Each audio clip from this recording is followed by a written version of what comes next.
Continuing our national development series, here is a very, very important session. This is on unleashing national growth by upgrading our legal, administrative, political systems adopted from failed economies. It's a very important topic because India is going through a very rough patch because we have followed systems from a place which is not successful.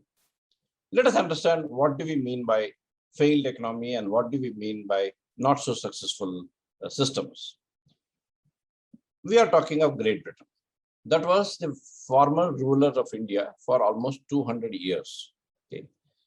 Here is a British system which was at peak around 1920. It started its global reach around 1600 when they started going out of their own country and started ruling. Around 1920, they were at the peak ruling almost 72 countries, which are about 40% of the world's population, almost 50% of the world's area, and they were ruling. Anybody may feel this is good, but they fell drastically between 1920 to 1957, 58. They were almost on their knees, and they lost all their kingdoms and all the places where they ruled, all the places where they managed, and today they are nil.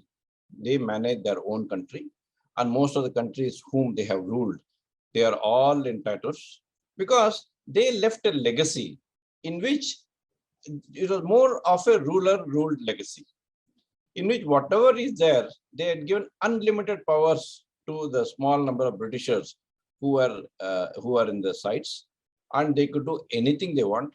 And they gave an administrative system which was torn to pieces, which had no meaning at all for any good development country.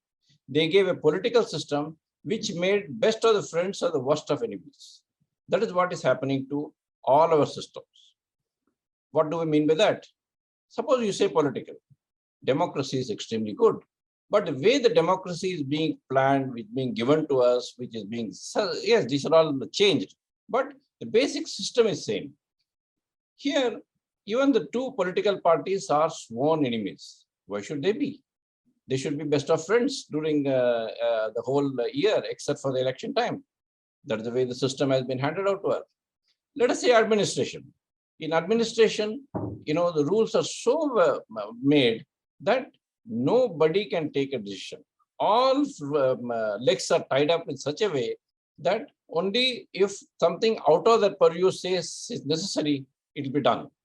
Otherwise, things will go by the speed of the lowest person's running speed. Let us say legal. Legal, everywhere it is accused, accuser, petitioner, and so on and so forth. 95% of the cases, nobody is accused, nobody. It's just a misunderstanding and people are fighting.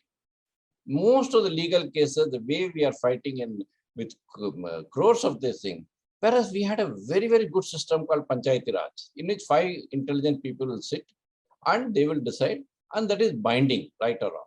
With all the legal system which are being followed, every court can give somebody else, some other court can this. That means what did the first court do? This is what Britishers did never answer. The worst case was when a British judge says that Mahatma Gandhi is being arrested, and I'll be the happiest man if this arrest is cancelled. That means there's somebody above him who can cancel his own arrest, which is one of the very, diabolical situation of the way the Britishers ruled India. And we are following all this. Anything which is there, we got somebody on top. We got somebody on the side. We got somebody on this thing. That's the way Britishers wanted to rule India. And we are following those where, because they were almost 6,000 miles away, they had different rules for India, different rules for themselves. So why are we following all this system, which I call it as a failed economy? An economy where a country which is ruling so many countries is going into a single country. And today, as we know, even in the British Empire, there are almost 30 to 40% of the rulers are Indian sitting there. So which means this is not an economy, this is not the system, this is not an administration to be followed. So what do? We cannot overnight change. There are good things about British, Those good things should not be changed. This is not we versus British. Britishers are very nice people. They had during the time of their ruling, they were after all rulers. Rulers have got their own. It is we who have followed the rules to the core, which is needs to be changed. It need not be cancelled. Every one of the rule, we should give a time period and change. When we say administrative rules, change it over next 5 years. We say political rules, change it over 2 years, because political rules cannot be changed over longer period. And we got legal system, it can be changed over almost 10 years, because legal systems cannot be changed overnight, because there are crores of things which are pending on various courts, various things. Then what we say is, superimpose Panchayat Raj within the same system. That means that 5 judges sitting, most of the retired judges, please get them back. They will all solve the problem in one go. There is no, what they joke, Tariq be Tariq thing. They will all be there. Administrative system, give a power to anybody who is in any place till next 5 years, they will do good justice. Let them be there, associated to the old portion for next 10 years, there will be continuity. There will be no discontinuity. Same way, many things have to be changed on the financial side, technical side and all, but they will automatically be taken care.